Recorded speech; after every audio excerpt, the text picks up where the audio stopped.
So even though minivans are not as popular as SUVs, Kia made a pretty big splash into the segment with the all-new Carnival back in 2022. I'm here at the 2024 Chicago Auto Show, and this right here is the all-new 2025 Carnival Hybrid. Let's take a first look.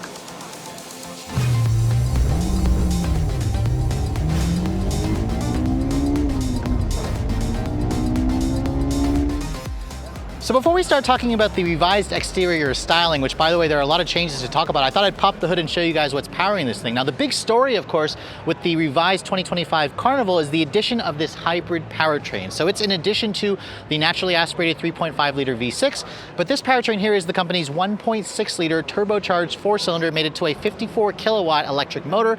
It all powers the front wheels, and combined output is 242 horsepower and 271 pound-feet of torque. That's actually more torque versus what you get in the naturally aspirated V6.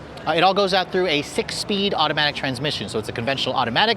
Kia, of course, wasn't ready to talk about fuel efficiency, but this powertrain has almost 20 more horsepower versus the same engine that you get in like the Kia Sorento or a Kia Sportage hybrid, for example. So this is definitely a nice addition. It should compete nicely, of course, with the other hybrid minivan options like the Toyota Sienna and, of course, the Chrysler Pacifica. The sad news, however, is you still cannot get all-wheel drive on this powertrain. I was hoping the Kia would offer all-wheel drive on this or the V6, but all Carnivals are still only front-wheel drive. I'll be curious to see what the actual fuel economy figures are going to be whenever Kia has that available. Now let's go ahead and close up the hood and talk about the exterior styling, because as you guys know, when the Carnival first was launched in 2022, this is technically the next generation of the Kia Sedona. Kia just decided to go with the Carnival name for all vehicles, I guess, globally. And you can see the front fascia has a new face of Kia. This is essentially taking some styling elements from the Kia EV9. You have these new kind of stacked LED headlights with the kind of cube-like individual LEDs. You have this LED daytime running light, which is amber illuminated. That kind of goes into the actual Kia Tiger Nose grille. The grille itself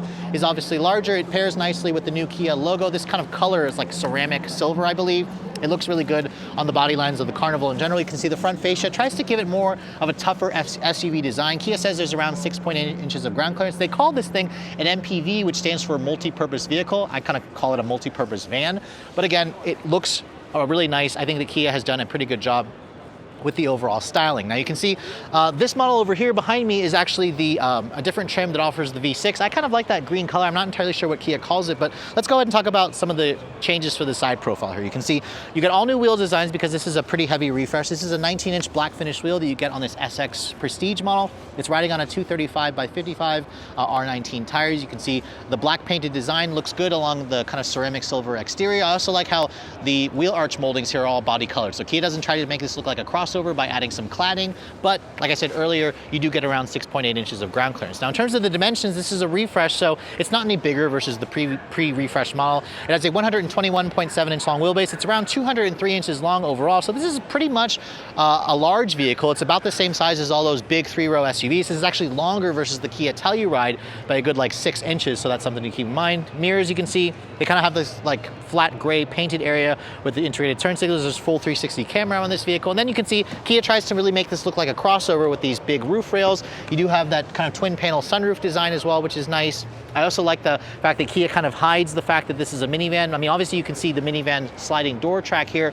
There's kind of like this geometric shape that you find here in the D-pillar. That geometric shape also carries over into the rim design. And then looking at the back of this vehicle, this is where Kia again adopts the taillights, which are kind of similar to the Telluride or the EV9. It's now kind of got this stacked design as opposed to just the LED light skinny design, but it also has this kind of LED light bar that kind of connects the two taillights together, although it kind of stops over here.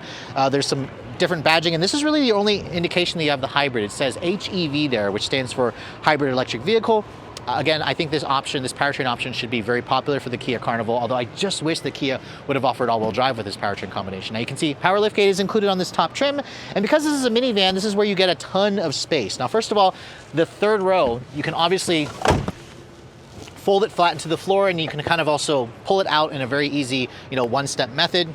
Kia says the cargo space is just over 40 cubic feet with the third row seat up. This is exactly why minivans just make more sense in terms of cargo, because you can carry up to 7 people and you still have room for all their stuff. If you fold down all the seats, which by the way, this model here has the VIP lounge seats, which do reduce the maximum cargo. Kia says you can get a maximum of 145 cubic feet. So again, that's basically as much cargo space as what you're gonna find in like a Chevrolet Suburban. So that's one of the reasons why a lot of people tend to buy minivans.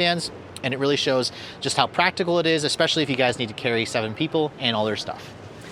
Now moving on to the interior of the 2025 Carnival. First of all, this one that I'm sitting in is the SX Prestige model, and as you can see, the interior makes a really great first impression. I mean, this is a minivan, but it pretty much has the feel of like a luxury car, and Kia has made some key changes here that are going to make the experience even nicer. First of all Carnival trims, even the base model, are going to get this kind of continuous curved display. Now, the lower trims will have a 4.2-inch kind of combination of digital display in the instrument panel, but this top trim here, which I can't show you it right now because there's no power to this vehicle, basically has two 12-inch displays. So you have a 12-inch display here and you have a 12.3-inch display here.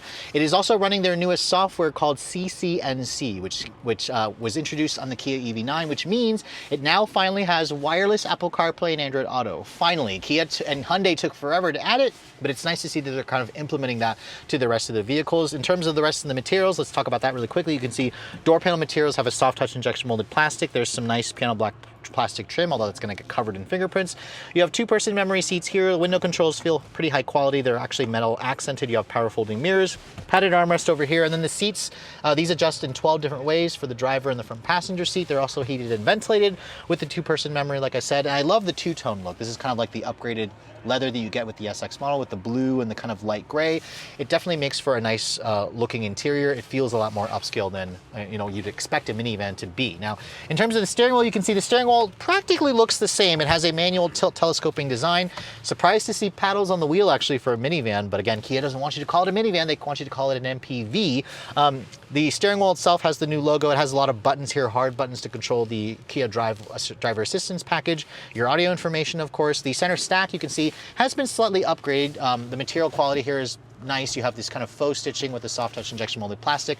You have more piano black plastic trim. And then the big change, as you can see, which I can't show you because the car is not on, you now have this kind of interchangeable display for the climate and the audio system. So if you push a button, this will go from showing your climate functions to your audio information. We first saw that on the Kia EV6.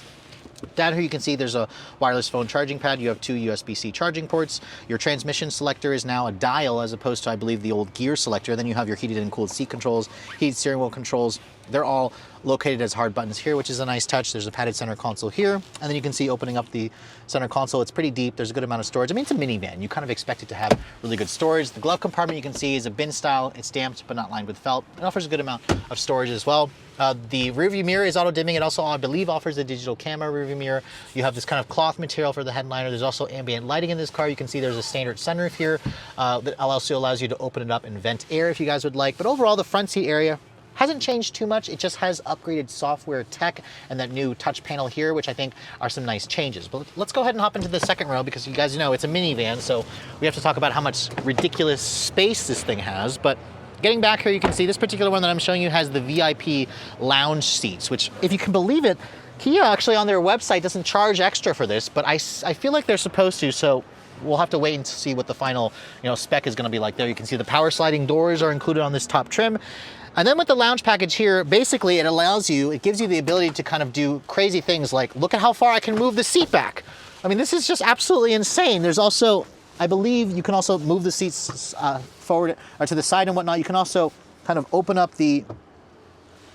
recline the seats here, which if I push this button, it actually will recline the seat back, and it also will give me an ottoman that should pop out. Here we go, push and hold that. It's a little bit slow. I kind of wish it was manual, but this right here is certainly a nice touch. See, if I push this button here, it actually goes back to the usual position. So it's kind of interesting how it has like a power and a manual function here. If I want to move the seat back up, let's move it back up here. I can also move it to the side, so I can kind of move my way away from this passenger. But when I move it to the side, I can't actually move the seat forward and back. It's kind of in a fixed position here. But Kia says in its fixed position, you have around 40 inches of legroom back here. Now, 40 inches of legroom is certainly a decent amount. I think that for most people, this is going to be just as nice as the front seat in terms of space. This particular model here also has these 14.6-inch rear seat entertainment system option, where you have these dual screens. You can kind of stream your phone to the system. You can stream video games and movies and whatnot. It's also a really nice size. This screen, I believe, is larger versus the pre-refresh model. You have two USB-C charging ports here. You have a power outlet here along with a 12-volt outlet. You have cup holders here and whatnot. And then down here you can see there's a little bit more storage over here. And then if you guys want to access the climate functions, they're going to actually be on the roof of the vehicle along with your climate control panel, which as you can see is actually located right over there. This camera here is something where you can actually watch the kids as they're sleeping from the actual screen over there, so that's always a really nice touch. But overall, the VIP lounge seats, they do obviously lower the seating capacity of the vehicle to 7 as opposed to 8.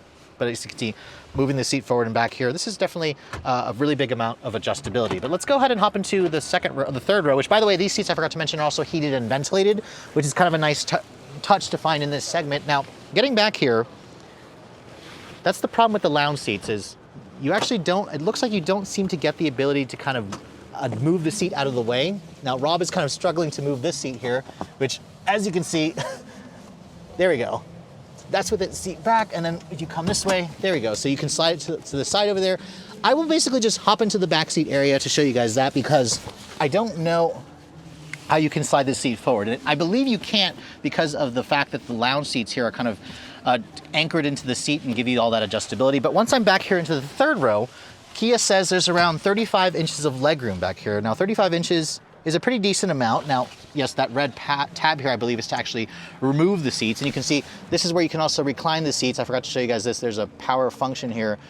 And this is where you can also adjust the footrest of the seat. So it's kind of hard to see when you're on the auto show floor trying to see this thing for the first time. But let me go ahead and talk about the third row here space. You can see the headrest is a good height for me. Headroom space is a little bit on the tight side. I'm surprised because of that sunroof, it takes up some space.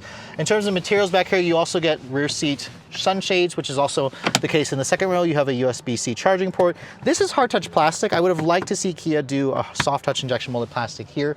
Obviously it's a minivan, so you can fit 3 people across, but around 35.5 inches of legroom is a pretty decent amount. That's gonna be a couple inches more versus what you're gonna find in something like the Kia Telluride, which is also a family vehicle. So keep that in mind. If you guys need to carry 7 adults with all their stuff, the Carnival is the reason why Kia has so much trouble actually building these vehicles to meet the demand here in the US. So if you guys are looking for a 3-row family hauler, everyone tends to talk about the Kia Telluride, but the Kia Carnival has actually been a very strong seller for Kia. The company managed to sell a little over 43,000 units here in the States. Sales were up like over 50%. Kia dealers, in fact, can't even get enough of these because everybody seems to want to get their hands on it. And after seeing the all-new 2025 version, or the refreshed version, especially in the hybrid, because Kia says that they're targeting around 32 mpg for the hybrid version here for the combined figures. Of course, we're still waiting for final EPA certification. And they're also expecting the take rate to be 50-50. So 50-50 hybrid versus 50-50 gas. Basically, if you guys are looking for this vehicle, I strongly recommend checking out the hybrid because it does have more torque versus the gas V6. And again, it's going to give you that better fuel efficiency. In terms of availability, Kia says that this car will be available by the end of this year, and pricing hasn't been announced yet. We'll basically talk about that as we get closer to the on-sale date this summer. But if you guys are looking to try to guess what the pricing is, basically the current model starts at around $33,600. They top out around $50,000. I would expect the hybrid to also bring in a premium, so perhaps maybe a fully loaded version like this will probably come in the mid $50,000 range, which I know is a lot of money, but if you look at like a fully loaded version of the Sienna or the Pacifica plug-in hybrid, those can also be well over $50,000. For Redline Reviews here at the 2024 Chicago Auto Show, I'm Sofyan Bey.